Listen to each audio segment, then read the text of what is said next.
SportsBeat is brought to you by Ken Garth. We hear you. Now that will be a tough act to follow. Yeah. We wish the legend Keith McCord the best in retirement. Thanks for staying up with us. Day 39 without live sports.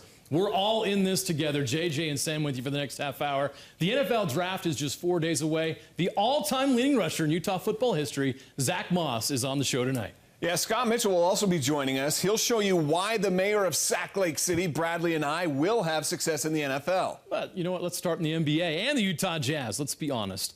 The return of the NBA can't come soon enough. No more horse competitions, please. We want to watch live games and hope that the NBA can resume their season soon. But you know what? It's not often we get to celebrate championships here in Utah, so why not? Let's raise a banner, right? Let's celebrate this. Utah Jazz point guard Mike Conley is the NBA's Horse Challenge champion. He defeated Zach LaVine of the Chicago Bulls Thursday night on ESPN to win the title. He used his proficiency with both hands to dominate the competition. Mountain Mike had fun competing, but he would prefer to get back on the court with his teammates soon and compete for an NBA championship. We all just want to play at the end of the day, but not saying that that's the ideal situation. Obviously, we'd love to have our arenas packed full of fans, and especially in a great home court situation like we have in Salt Lake. I mean, it's no better than that. So that kind of takes away the feel of that aspect of the game. But we've had calls with NBPA and NBA and all that, and it seems like, you know, with things that are coming out, like with the 25-day plan of when we could return or what will happen once we get the green light to return. All right, we got the NFL draft coming up next weekend, and we continue our NFL draft previews with Scott Mitchell, who joins us now here on SportsBeat. And Scott, we're going to turn our attention to the defensive side of the ball. A great pass rusher. He was first all-time at the U, top 4 in Pac-12 history in sacks. Bradlee Anae is a guy who I think can do very well in the NFL. What about you? Yeah, there are foundational positions, like there's a defensive lineman, there's an offensive tackle, quarterback, and a shutdown corner. And Bradlee Anae, if he wants to be that dominant player in the NFL, that foundational guy you can build a team on, he's got to be a great pass rusher. Yeah. And he is. And I'm telling you, he's as good as anyone pass rushing on the edge. So here he is right down here at the bottom, Northern Illinois, and he just catches an edge, boom, goes right by him, sacks the quarterback. And you don't see that once in a while. You see that over and over and over again. He's just incredible. Watch this play. He's up top now, blows by the guy, and then, like quarterbacks, worst nightmare, defensive lineman's best dream. Quarterback doesn't see him, but you see what he's really good is he catches the edge, he gets the lineman's hands down, and then he goes right by him.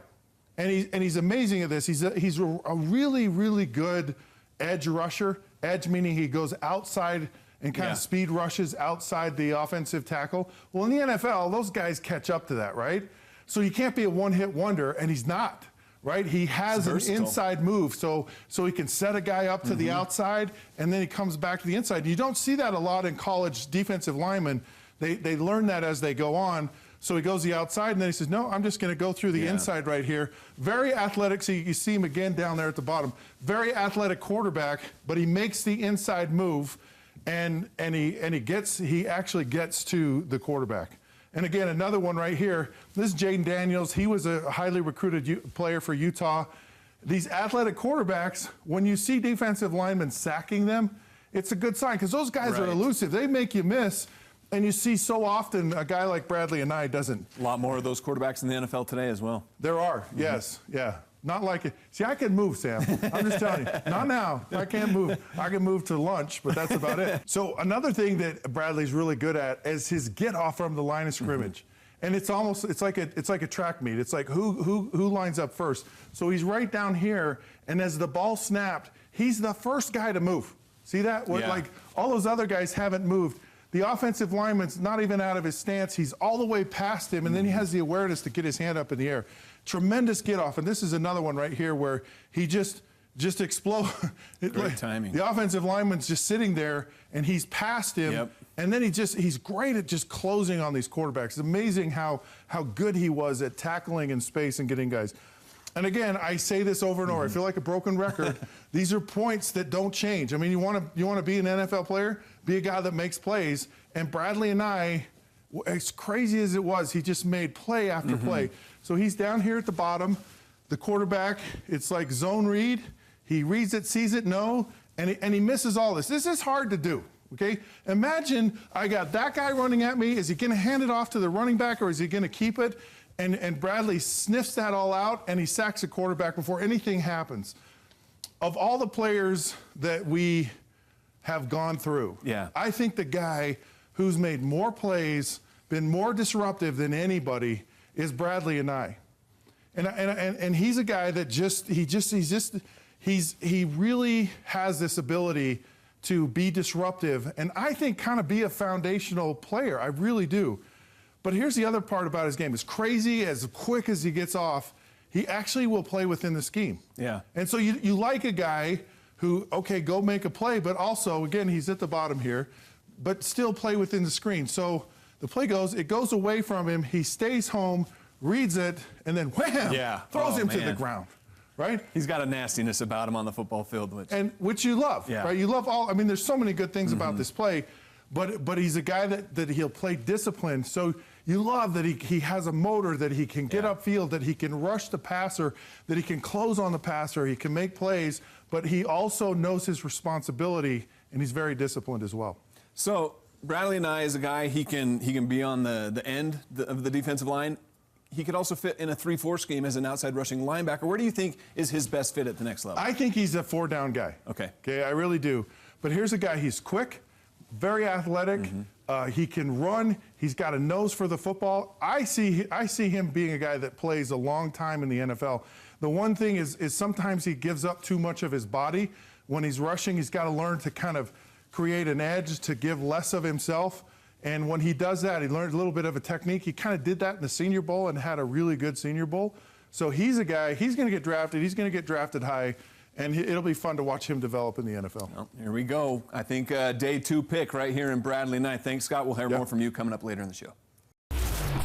He's the all-time leading rusher in Utah football history, the Pac-12 Offensive Player of the Year, an All-American, and soon he will be an NFL running back. Zack Moss joins us now on SportsBeat. How's life as you prepare for the NFL draft, Zack? Life's good, man. No complaints over here. I think the question fans are most curious about is, what is the draft process like during a pandemic? How do you work out? How are you meeting with teams? Yeah. I mean, everything is, for me, has been pretty much still normal in a way. You know, I've been able to still work out every day where I'm working out during this entire draft process. So, you know, things have been good for me, but obviously, you know, this everyday life has been totally different. So what is the interviews like? What's the process been like for you, like as far as what teams are talking to you, how many teams are talking to you? How busy are you right now with all of that? Since the draft, I've been able to talk to about, 12 teams doing, FaceTime, Zoom calls, Skype. Things like that. So, I think the process has been going pretty good for me, just, trying to continue to relay the message with teams, what I am as a player, what drives me and things like that. You're one of 58 players selected to participate in the NFL draft. How special is that to you? It's really special, when you think about, you look back on your life and you dream of this a moment of things like that. Understanding that you're part of this year's draft, being one of those guys selected is definitely a good feeling. Well, now that you can reflect on what you accomplished at the University of Utah, what are you most proud of? I think just, team goals. I've always been a team first guy. I've been able to do a lot of good things at Utah with the personal accolades and things like that. But I think what we was able to do as a 2016 class, just coming in there where we left the program at, we would have loved to win a Pac-12 championship game, and those 2 opportunities we had. But, I think this last year, winning those 8-9 games in a row was definitely the biggest thing I remember as a team. And, when you look back on it and you just in practice grinding, now you get a chance to sit back and just really, relish in what you was able to do. Do you have a specific moment or a memory, whether it's individual or team, that you're gonna cherish the most? I would say the Washington State game. The game after USC when we lost. It and watching our team bounce back from that, because Washington State was a really good team at that point of the year. And, watching us come back, I wasn't able to play in that game, but watching the team just rally and go out there and dominate really set things off for, when I was able to return, and I'm trying to keep that torch going. I think that would surprise a lot of people. That is a great answer, though. Yeah. There's a chance that 8 or more youths are going to be selected in this draft. What's it going to be like for you seeing all of your teammates, so many of them, getting a shot to play and get drafted as well and share that moment? It's going to be dope, man, honestly. Been working with those guys for 4 years. We all came in together and lived in dorms together. And, just to see these guys go out there and, manifest their dreams and things like that is just really great. Knowing what those guys have been through, seeing what they've been through day in and day out, it's going to be really good for us. Well, Zack, it's been a pleasure covering your college football career. I know fans and this community appreciate what you've done here. We will continue to follow you in this next chapter of your life. Congratulations on achieving your NFL dream, and good luck at the draft. Appreciate you. Can't wait for that draft. Well, the NBA playoffs, they were supposed to begin this weekend, and the Utah Jazz likely would have been enjoying home court advantage. But since we don't have live playoff action right now, we're digging into the archive a bit to bring you a playoff moment that happened on this day 10 years ago. Let's turn it back. April 19, 2010. The Jazz went to Denver and stunned the Nuggets in Game 2 of their best-of-7 series. They rallied. They lost Mehmet Okur in Game 1 to an Achilles injury. Deron Williams was top dog, though. 33 points and 14 assists. Carlos Boozer had a double-double, 20 points, 15 rebounds. Paul Millsap, 18 off the bench. The Jazz won it 114-111, and they went on to win that series in 6 games. Well, when we come back, we'll bring more Jazz playoffs to you, looking back at the greatest Game 1 performances in Jazz playoff history. We hope live sports can return in some form soon, like it has in Taiwan. Their baseball league is back in action without fans. The Fubon Guardians and the Rakuten Monkeys. And this is what we miss. A bench-clearing brawl. Really wasn't much of a brawl. Thank you, Taiwan, for making us feel normal for a few moments. And by the way, what happened to social distancing? Does that go out the window when you have one of these fights? By the way, the Monkeys won the game 3-1 for those of you who follow the Chinese Pro Baseball League. Hopefully you're not betting on those games. We'll all miss the NBA, and it stings a little more knowing the playoffs would have begun this past weekend. So we decided to bring some great playoff openers back from years past. Yeah, that's the subject of this week's Top 5, the best Game 1 performances in Utah Jazz playoff history.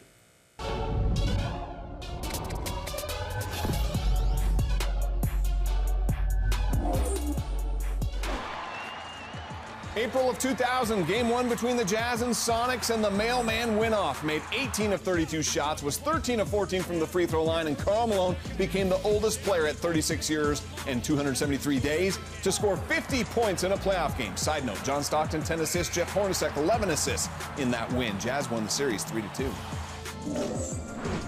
If you have any one advantage in this series, what do you think that is?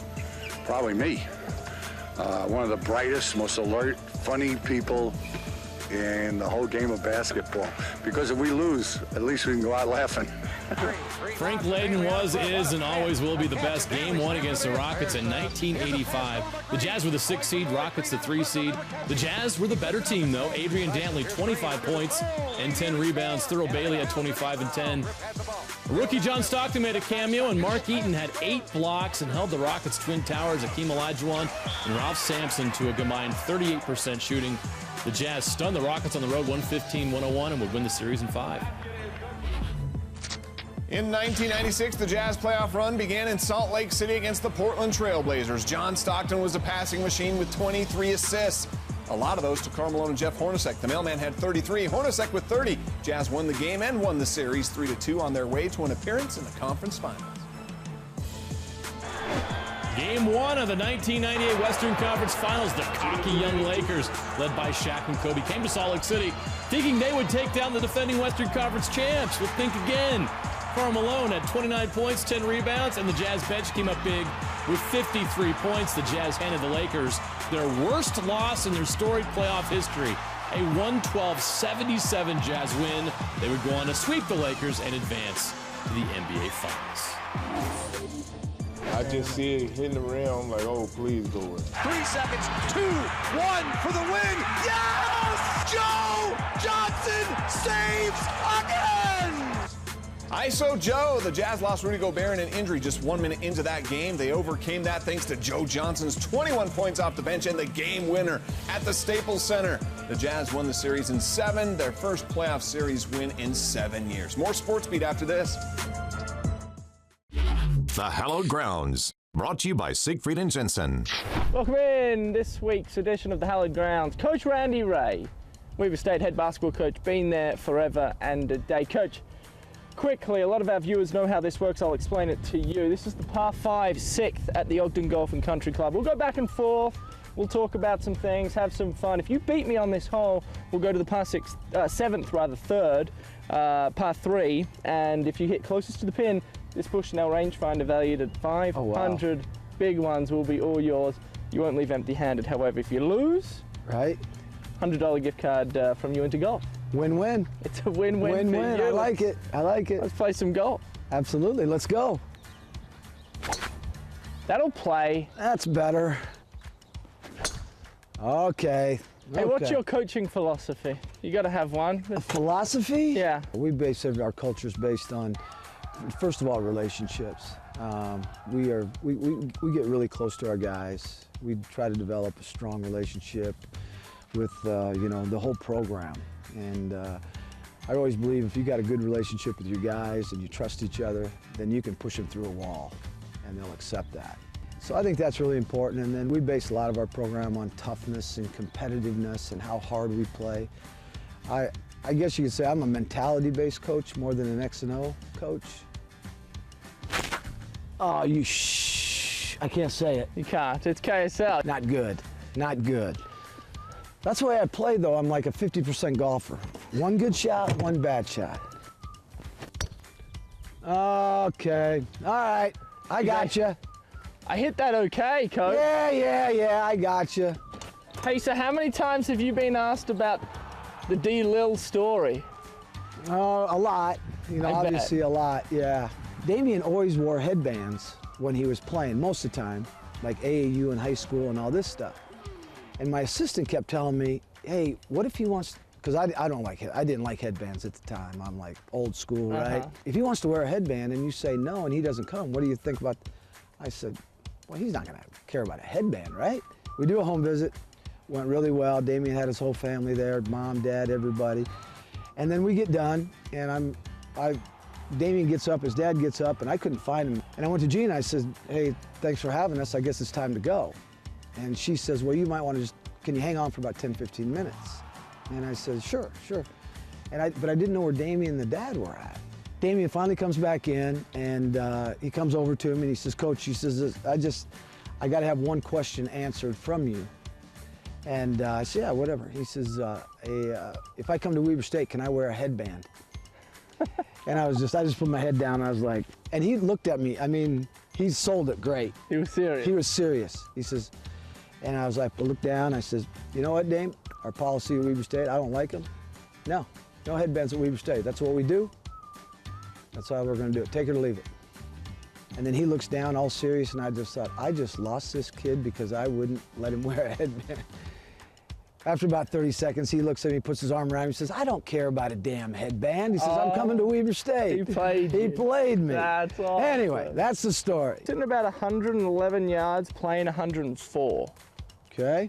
According to the Bushnell range. Let's try this. Played it safe. Oh, please go over. Please go over. Get off there. Get off there. Get off there. God, that's a three. That's a three-putt.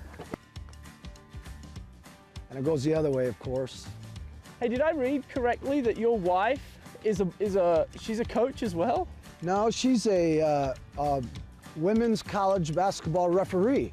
We have some interesting conversations. Have you ever had like a moment throughout, I'm sure you have, throughout your career where I got teed for something, I just don't understand why, and she kind of explains it to you? She will, yeah, but usually if I do that, I say, I can't believe, and if she actually saw the game where I got teed, and I'll say, yeah, that guy, God, he was too sensitive or whatever, and she says, I would have teed you a long time ago. Coach, unfortunately, it didn't work out in your favor today. I apologize.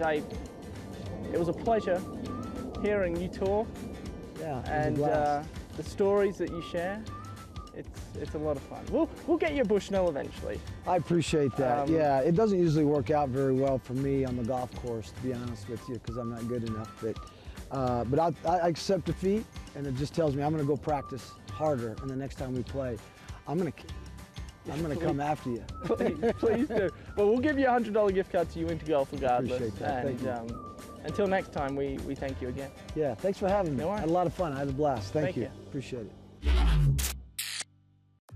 In a good golf swing, you try to sync the arms and the body up, okay? So it would look something like this, okay? When Randy came to me 14 years ago, 14 years? 14 years ago, Sarge. Yes, it was. My golf game hasn't gotten a lot better, so we need to use that speed stick a lot Plus, more. that's 12 years longer than I thought you'd last. But Randy is intense, okay? If you've ever watched him on the sidelines, he's fairly, how many tees this year? I can't remember. I think it was less than 5. Excellent. So you're getting soft. So Randy would, and a lot of people will do this. They will have a lot of body movement, and this doesn't move. So as they swing, they go like this, and this is very slow. We want to get this moving fast. So we got Randy